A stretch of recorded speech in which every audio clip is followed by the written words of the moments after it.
અમે લોકો બંધન ફોર ભારત 2023થી એક સરસ ઇનિશિયેટિવ લઈને આવ્યા છીએ. બંધન ફોર ભારત તો એક એવો નાનો એવો વિચાર હતો કે આપણે આર્મીને દર વર્ષે રાખડીઓ મોકલીએ છીએ, ક્યારેક ક્યારેક વારે તહેવારે વિશ કરીએ છીએ, પણ એવું શું થઈ શકે જ્યારે એનાથી આપણે એમના દિલ સુધી પહોંચી શકીએ. અને એની સાથે જ એક વિચાર લાવ્યા, હિન્દીમાં લખેલા લેટર્સ. તો જે સ્કૂલ્સના બાળકો છે એ હિન્દીમાં લેટર્સ લખે અને એક એની સાથે નાની એવી રાખી અને એક એવું નાનું એન્વેલપ ડેવલપ થઈ અને આપણે બોર્ડરે મોકલાવીએ. 2023માં શરૂઆત કરી. એક પહેલા જ વર્ષે 12,000 પત્રો અને લેટર્સ આપણે શેર કર્યા અને 3 વર્ષની જર્ની જોઈએ તો લાસ્ટ 3 યરમાં 55,000 કરતાં વધારે રાખડી અને લેટર્સ આપણે મોકલી ચૂક્યા છીએ. 2026માં એઝ ઇટ ઇઝ કેમ્પેઇન ચાલુ કર્યું છે અને અત્યારે 1.5 જ મહિનામાં 60,000 જેટલા પત્રો અમે કલેક્ટ કરી ચૂક્યા છીએ. ગુજરાતની ટોટલ 70+ સ્કૂલ્સ અમારી સાથે અત્યારે જોડાયેલી છે. અને એક સાથે નવું કેમ્પેઇન લઈને આવ્યા છીએ કે રાખડીને લેટર તો જઈ જ રહ્યા છે, પરંતુ દરેક ભારતીયને કંઈક કરવું હોય આર્મી માટે તો શું થઈ શકે. અને એની સાથે જ એક નવો વિચાર આવ્યો, વિડીયોઝ. કારણ કે વિડીયોનો જમાનો છે, ટેકનોલોજી અત્યારે આવી રહી છે.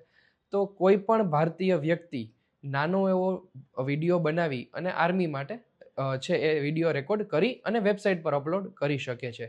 અને આ કેમ્પેઇન સાથે અમે હવે આગામી મહિનાઓમાં સ્કૂલ્સ કોલેજમાં જોવા મળીશું અને બાળકો પાસે આ કેમ્પેઇનને વધુને વધુ કઈ રીતે એક્ટિવ થઈ શકે તો એની માટે એક નવો પ્રયાસ અમે શરૂ કરવા જઈ રહ્યા છીએ.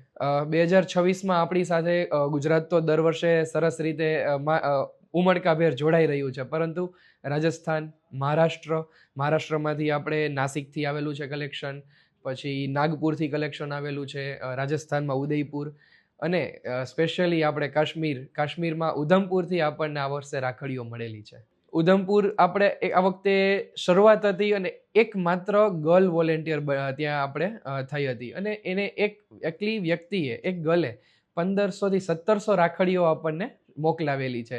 અને મહારાષ્ટ્રમાંથી અરાઉન્ડ 7-8 હજાર જેવું આપણને કલેક્શન આવેલું છે. અને એવી જ રીતે રાજસ્થાન છે તો રાજસ્થાનમાંથી આપણને 3-3.5 હજાર જેવી રાખડીઓ આવેલી છે. અને ગુજરાત તો આપણે દર વર્ષે એકદમ અગ્રણી તરીકે આગળ હોય જ છે એમ.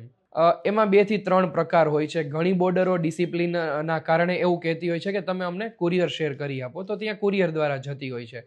અને ઘણી બધી બોર્ડરો એટલે કે ઘણા બધા કમાન્ડિંગ ઓફિસર્સ છે એમને આપણા કરતાં વધુ ઉત્સાહ આવતો હોય છે કે બાળકો આટલું કરે છે તો તમે બાળકોને લઈને જ અમારી સાથે આવો. અને લાસ્ટ 3 વર્ષમાં ઘણી બધી આપણે સેન્ટરો છે, જેમ કે INS વાલસુરા જામનગર, INS સરદાર પટેલ પોરબંદર છે, મદ્રાસ રેજિમેન્ટ છે, આપણે પછી ગઢવાલ રાઇફલ છે, આ બધી આર્મી વિંગ્સ છે, તો આ બધી અલગ અલગ જગ્યાએ છે. ભુજમાં BSF છે. આવી ઘણી બધી જગ્યાએ ત્યાં રૂબરૂ જઈ અને અમે આને પહોંચાડતા હોઈએ છીએ. એવો એક નાનો ગોલ અત્યારે અમે વિચારી રહ્યા છીએ કે બાળકો પાસે રાખડીના લેટર તો આવી જ રહ્યા છે. અત્યારે ઘણી બધી સ્કૂલ્સને અમે એક દિલગીરી સાથે ના પાડી રહ્યા છીએ કે હવે આ વર્ષે લેટર અને રાખડી નહીં લઈએ. તો એક બાળકો સાથે જ આ કેમ્પેઇનને અમે આગળ વધારવાનો પ્રયાસ કરી રહ્યા છીએ કે દરેક બાળક છે એમના પાડોશી પાસે જાય, એમના 5 પાડોશીને સમજાવે કે દેશભક્તિ છે એ માત્ર સરહદે જઈને નથી થતી. સરહદે જે કરી રહ્યા છે એ આપણે એમને કોઈ દિવસ એનું વળતર નથી થઈ શકવાનું, પણ એ સિવાય દેશમાં રહીને પણ દેશભક્તિ થઈ શકે છે. તો એવો એક નાનો વિચાર દરેક ભારતીયને બાળકો દ્વારા આપણે પહોંચાડીએ એવો એક નાનો પ્રયાસ અમે શરૂ કરીએ છીએ. તો બાળકો જ આ કેમ્પેઇનને એમના પાડોશીઓ છે એની આસપાસના લોકોને સમજાવે અને એમની પાસેથી નાના વિડીયોઝ કલેક્ટ કરે. આવું એક નવું કેમ્પેઇન અમે નેક્સ્ટ મંથમાં લોન્ચ કરવા જઈ રહ્યા છીએ.